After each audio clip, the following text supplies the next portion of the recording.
Hello everybody and welcome back to Red Eagle Politics. Make sure you guys like this video down below and subscribe to the channel if you are new. So, it's been 10 days since the election. Donald Trump won. It was epic, but we have a little bit of a problem. Now, maybe not that much of a problem, but it's something that should not be happening, and that is we're still counting ballots. And you have states that have tens of millions of people in them, like Florida and Texas. They count all of the ballots, including any sort of provisionals, anything. They count every single ballot in both states combined, by the way. We're talking about 50, 60 million people. They count those ballots very quickly, within one day in the states combined. Now we're 10 days after the election, and some states are still counting ballots, mainly California. They finally got up to 92% complete. So while it is true that the results are not going to impact the election, and while it is true that not every ballot that's counted later is like this invalid ballot or whatever, there still are major concerns about election integrity regarding this whole debacle, especially when they brag in certain states about blatantly breaking the law in order to raise some sort of awareness or give some nonsensical explanation to try and help out Democrats possibly pick off a Senate seat that they didn't expect to lose, and they can't handle it. And it shows. We're talking about Pennsylvania. Many networks have called Pennsylvania. It's going to go for Dave McCormick, even though they're going to try to take it from out from under them. It doesn't really seem like it's likely to happen because the margin of ballots, although it's narrowed, is still quite a bit of a margin to make up. And they know that. And they're going to be challenging some of these later ballot counts in court, and the RNC has won those lawsuits, but it's absolutely ridiculous what they're doing. The fact is, we're 10 days after an election, they're still counting ballots. Just a couple hours ago, they were still counting ballots. It's ridiculous. Absolutely ridiculous. These provisionals, whatever you want to call them, these late ballots, they're being counted. And by the way, they're not even breaking Democrat to the extent where they would need to, but there's still a lot of these like mail-in ballots without proper dates on them, without proper like postage or whatever, and they can't count them. They could count them in 2020. The RNC this time actually fights back. They couldn't count them. And then certain county officials at a certain counties are openly bragging about defying the Supreme Court orders to help out Bob Casey and to kind of try to defeat Dave McCormick, which it's ridiculous at this point. Absolutely ridiculous. This race has been over for days. It's been over for days, and they're still trying to find ballots out of their rear end that possibly may be invalid. They're bragging about it. They literally are. They're saying that it doesn't matter because a lot of people violate laws. So if I violate the law, it's because I want the court to pay attention. No, that's not how it works. That's like saying, oh, I'm going to rob a convenience store, but I just want the court to pay attention to the rule. No, that's not how it works. You're counting votes that should not be counted. Those are illegal votes. The court ruled, the state Supreme Court ruled that those are illegal ballots. They ruled. The same case was brought up ahead of the Supreme Court several times by these ambulance-chasing loser scumbags on the left like Mark Elias. They try to change the election laws. This RNC fights back against it. The old RNC would just get rolled over. And we've seen this time and time again throughout our country's history. A lot of people like to point to 2020, but there's more blatant examples in terms of like simple Senate races where this has occurred, where they find ballots at the last minute, and some of them are suspect, and they allow those ballots to be counted. 2008 Minnesota's Senate race is a prime example. That same aforementioned Mark Elias played an instrumental role in this specific election. Norm Coleman won the first count, and then Al Franken, they just find a couple boxes of ballots. Al Franken goes over on the recount. They say, oh no, these ballots can be counted, whatever.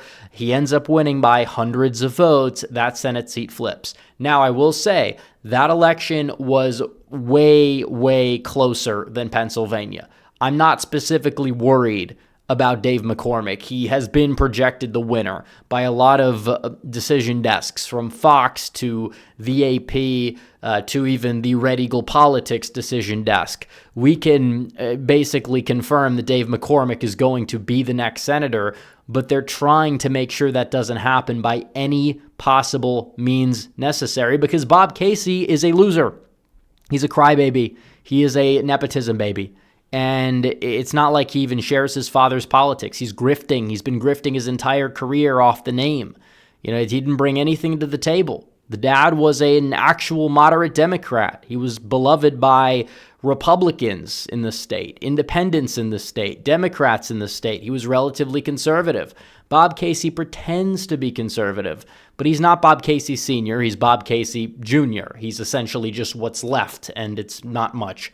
And you have a party line vote for the Democrat establishment. He can't handle losing the same guy who said, oh, Trump is evil back in 2020, because he did not want to concede because of potential irregularities, among other things. And he's like, oh, well, you have to take the first step. He was going on to say this is democracy. Trump was violating democracy. They set the rules, not us on this topic, by the way. If a Republican was acting like this, again, they would be throwing a temper tantrum. But since it's Bob Casey, it's not a problem. Like, even Carrie Lake basically gave a concession message on her social media.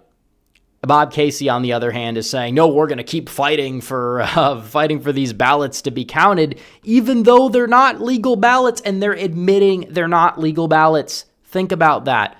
So this is going to be a case that's going to have to go up to the court, and we don't know how many of those ballots have been counted, but you see what's happening out of Bucks County in Pennsylvania. Again, at a minimum, they're trying to limit Trump's margin of victory at the last minute. He's not going to lose Pennsylvania, but Bucks County, you're talking about those provisionals, they basically cut it down to a tie. Trump leads there by, a couple hundred votes. It's ridiculous. It's ridiculous. This election has been over days ago. Why are you taking so long to count these ballots? And why are you bragging about counting ballots that should not be counted, that cannot legally be counted? Why exactly is that happening? Why does it take certain states to count the ballots at a snail's pace? California, how many days did it take for them to get up to 92%? That's 14 million votes. Look at Texas already. Texas and Florida combined, you have 20 million. They were counted the night of, maybe a little bit the next day, but the night of.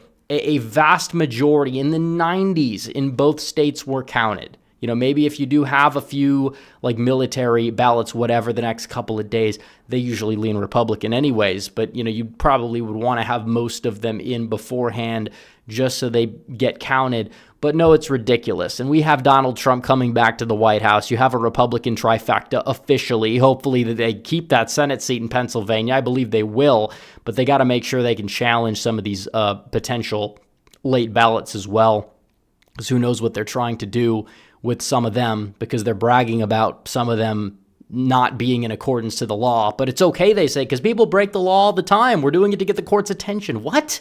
What does that even mean? The gaslighting is insane. They're gaslighting people in front of their very eyes. And then they wonder why people question elections in this country. They wonder why they get questioned. It's I wonder why. I wonder why they get questioned when you're bragging about violating the rule of law and ignoring the ruling from the Supreme Court. Why do you think people are going to be skeptical of elections? Why? Because you have an election system that's not working, for one, and for number two, you basically have people bragging about violating the law, and then you have people like Bob Casey. Oh no, we're still in this race. No, you lost this race days ago. The day after, we could say, okay, Casey officially has fallen short. It's surprising to a lot of people, but it's the way it is. And I guess his coping mechanism is to be the supposed election denier that he tries to decry all Republicans as. It's okay, well, it's your side that's doing it again, and this time you're a little bit behind. So if you were a little bit ahead and McCormick was filing lawsuits after lawsuit, we know what the reaction would be. Oh, sore loser, election denier. But the bottom line is that in many cases, those lawsuits can be justified, whereas these lawsuits are not justified. In fact, we need to file countersuits against these people for what they're trying to do. Oh, it's counting votes. They're invalid votes. That's the thing. They're invalid votes. They keep saying there's 100,000 ballots left in Pennsylvania. There's not. There's not 100,000 ballots left.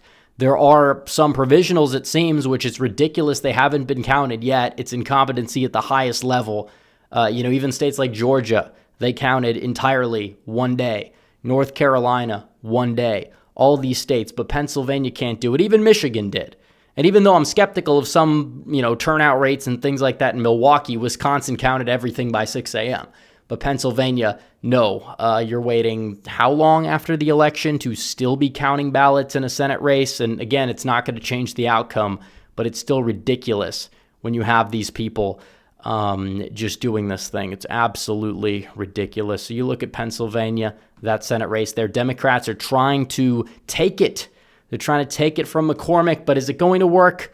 Probably not, but they're just openly bragging about violating the law in the process, which is absolutely disgusting. And hopefully we're going to have a DOJ that's going to go after these people and put them behind bars where they belong in many cases, because they are openly breaking the law. They are. And we need to make sure that we, as a national effort, get voter ID in every state, get proper elections in every state, because it's important. The RNC made strides at protecting themselves against a lot of potential shenanigans.